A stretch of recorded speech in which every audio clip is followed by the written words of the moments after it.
प्राचीन समय की बात है। उज्जैन का राज्य समृद्ध और खुशहाल था। इस राज्य के राजा विक्रमादित्य अपने न्यायप्रिय और साहसी स्वभाव के लिए प्रसिद्ध थे। वे अपने प्रजाजनों की भलाई और सुख संपत्ति के लिए हर संभव प्रयास करते थे। एक दिन दरबार में एक साधु आए। उनका चेहरा तेजस्वी था और उनके हाथ में एक चमचमाता कमंडल था। राजा ने उन्हें आदरपूर्वक सिंहासन के पास बैठने का निवेदन किया। साधु ने राजा की प्रशंसा करते हुए कहा, राजन, मैंने सुना है कि आप साहसी और धर्मात्मा हैं। मैं आपकी परीक्षा लेना चाहता हूं। यदि आप मेरी परीक्षा में सफल हुए तो आपको ऐसा खजाना मिलेगा जो किसी के पास नहीं है। राजा ने विनम्रता से उत्तर दिया, महात्मन, यदि यह मेरी प्रजा और राज्य के हित में है तो मैं हर परीक्षा के लिए तैयार हूं। साधु मुस्कुराए और बोले, यह परीक्षा कठिन है। आपको अपना धैर्य, साहस और बुद्धिमानी का परिचय देना होगा। कल रात अमावस्या है। ठीक आधी रात को आप श्मशान भूमि में आएं। वहां से मेरी बात शुरू होगी। आगे की कहानी जानने के लिए हमारे साथ जुड़े रहें। अमावस्या की रात आई। चारों ओर अंधकार फैला हुआ था। ठंडी हवाएं डरावनी महसूस हो रही थीं, परंतु राजा विक्रमादित्य ने साहस नहीं खोया। वे अकेले ही अपने तलवार के साथ श्मशान पहुंचे। वहां साधु पहले से ही बैठे थे। साधु ने राजा को देखते ही कहा, हे राजन, अब आपको इस पीपल के पेड़ पर लटके हुए एक शव को लेकर आना होगा। वह शव तांत्रिक शक्तियों से बंधा हुआ है, लेकिन ध्यान रहे, शव को उठाते समय आप एक भी शब्द नहीं बोल सकते। यदि आपने कुछ कहा तो वह शव वापस पेड़ पर लटक जाएगा।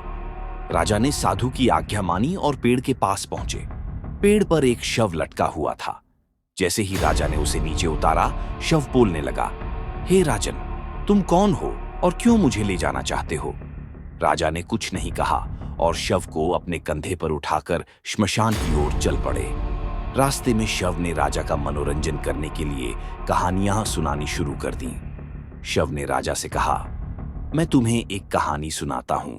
एक बार एक गांव में 3 दोस्त थे। एक दिन उन्हें एक सोने की थैली मिली। उनमें से 2 दोस्तों ने सोचा कि वे तीसरे दोस्त को मारकर सारा सोना आपस में बांट लेंगे, लेकिन तीसरे ने भी चालाकी से उनके खाने में जहर मिला दिया। अंत में तीनों मर गए। अब बताओ राजा, इनमें सबसे बड़ा दोषी कौन था?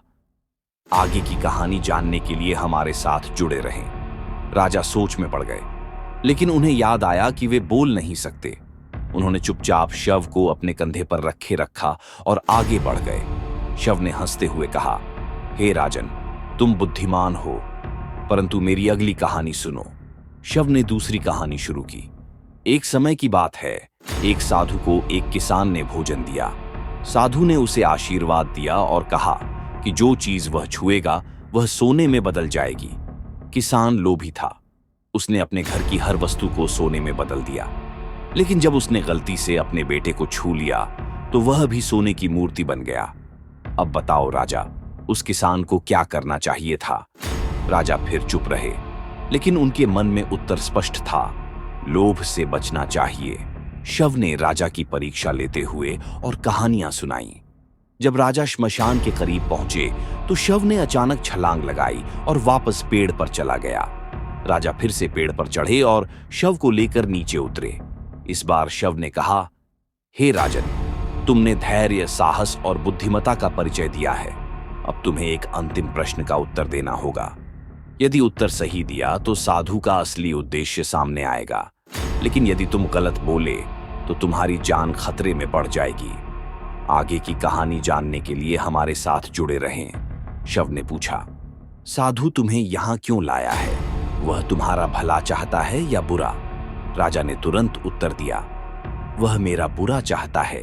साधु तांत्रिक शक्ति प्राप्त करने के लिए इस शव का बलिदान देना चाहता है, लेकिन मैं उसकी योजना को सफल नहीं होने दूंगा।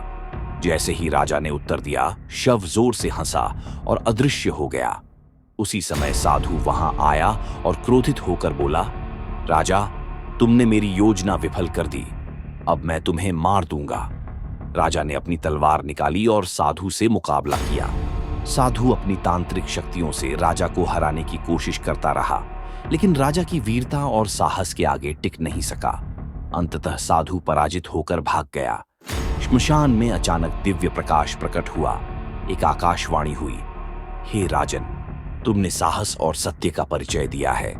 ये तुम्हारी असली परीक्षा थी। अब तुम अपने राज्य को और भी समृद्ध और शक्तिशाली बनाओगे।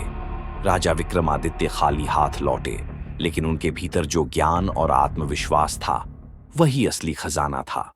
उन्होंने इस ज्ञान से अपने राज्य को और भी अधिक समृद्ध बना दिया। ये कहानी सिखाती है कि धैर्य, साहस और सत्य पर अडिग रहने वाला व्यक्ति किसी भी कठिनाई को पार कर सकता है। लोभ, डर और मोह को त्याग कर ही सच्चा नेता और महान व्यक्ति बना जा सकता है। ऐसी ही और कहानियों के लिए हमारे साथ जुड़े रहें।